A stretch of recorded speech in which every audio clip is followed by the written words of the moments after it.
Dr. Antonio Graceffo, the Brooklyn Bronc. Welcome to Martial Arts Odyssey. It has been a long time since we have shot a video, but I am here at my roots in Tennessee, where I grew up as a little boy, and I came here to visit ATAC, Appalachian Tactical Acquisition Course, and this is a self-defense shooting course. You can come to Tennessee and take this amazing course. And Travis, who you're gonna meet in a minute, who's the owner, he and his wife, Ashley, they're both U.S. military veterans. Thank you for your service.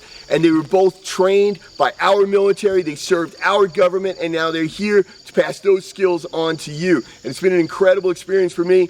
Those of you that are fans of Martial Arts Odyssey, you know I've only done one shooting show in the whole however many years the show's been running, which, oh my goodness, about 15 years now. So this is the second time I'm doing a shooting show, and I learned so much today. It's insane. So you come with me now. We're gonna go downrange, and we're gonna learn how to shoot some bad guys. Harder to hit than a larger target. Did you say that was true? And the moving target is harder to hit than a stationary target. Laser own, that is where the gun is lined with the chest.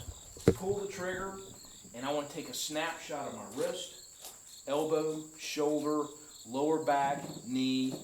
This is where I'm settling into. That's what right looks like.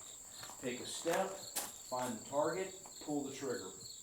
Take a step, find the target, pull the trigger, until I can eventually walk. So I've been doing martial arts my whole life, and I was in the military, but I'd never had any training in shooting for self-defense. I mean, obviously I'd had, shooting training in the Army for shooting in combat, but that's different again from self-defense. And I wanted to see what that sort of training would look like. What did they teach there? And after spending the day with Travis and Ashley at ATAC, I have to say I was very happy with what I learned, and I'm planning to go back again.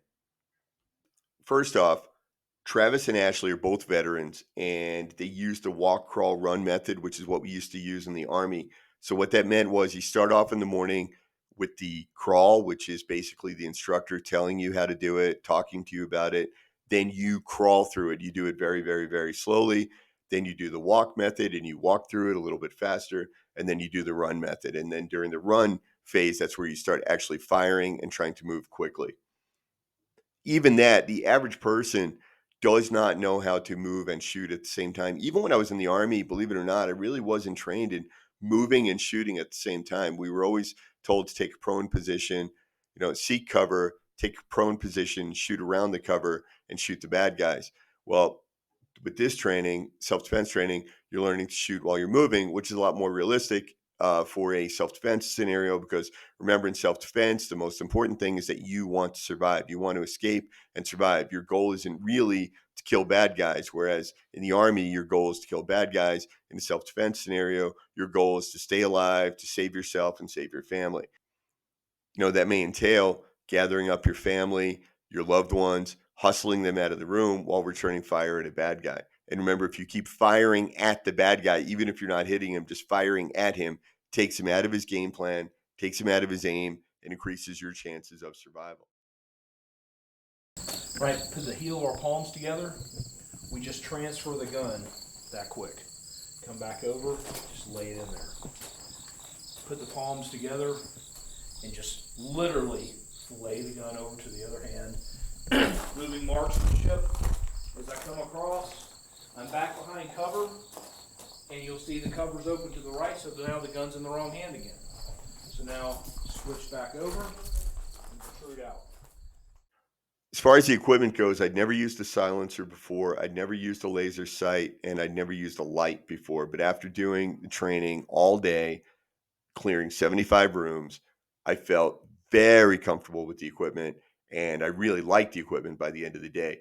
And before and after, and before every evolution of training, and before running through every drill, and before opening every door, and before running past all those targets outside, Travis instructed us to eject the magazine, count the number of rounds we had left, put it back in, check and make sure the laser sight was on, have the light on or off as we needed it. And just doing that many times over the course of the day made me feel very comfortable with it. So I think anybody could learn this in one day. You won't be an expert, but I mean, that you would learn to be comfortable with it by the end of a single day. So I grew up in a house with guns. We had 18 guns between me and my dad.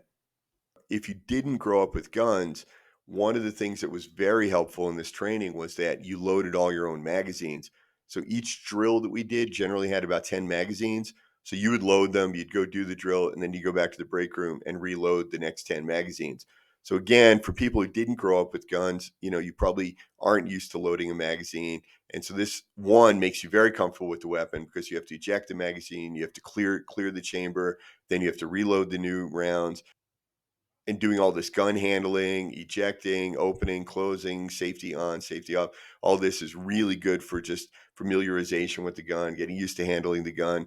And if you're ever in a stressful situation, life or death situation, you'll be able to load much faster than somebody else because you've done it so many times under pressure. I know when I was in the Army, when we did our initial shooting training, we camped actually on the firing line and you fired something like 8 hours a day. I don't remember how many rounds per day, but it was some insane number of rounds, some insane number of magazines every day, ejecting the magazines, clearing, loading, reloading, checking, and you did all of that with this training at ATAC. The training made a lot of sense for self-defense. If you wake up in the middle of the night and there's intruders in your house, right, you're tired, you're just waking up, this is a new situation, limited light, it's still dark in the room maybe, your eyes are only half open because you've been sleeping. It's unrealistic to think you're going to jump out of bed, grab the weapon, take a two-handed grip and that firm TJ Hooker stance with the legs apart, and you're going to fire accurately at this opponent, hitting him in the center mass or in the head. It's just not going to happen. But with a laser sight, you can grab the weapon, and as soon as you pick it up, as soon as the laser touches the opponent, you can start pulling the trigger. And once you understand that, which a couple of hours into the training, you'll start to understand how the laser sight works and how beneficial it is. And once you get your head around that, then you can shoot equally well left-handed or right-handed. And you could shoot holding the weapon upside down, sideways, behind your back like Annie Oakley, whatever you want to do from any position you'd be able to fire, which is super important for self-defense because for self-defense, remember that your goal is to survive. Whereas in the Army, your goal is to kill bad guys. In self-defense, your goal is to survive. So your first move might be to dive behind cover and get out of the range or the trajectory of the bullets coming from the bad guy. And then you have to fire from cover. And this may entail firing left-handed as opposed to right-handed if that's more natural to reach around the sofa or whatever, from under a table or something like that. And you could shoot with either hand from any position as a result of the laser. And because it's a 22 and it doesn't have any kick to it.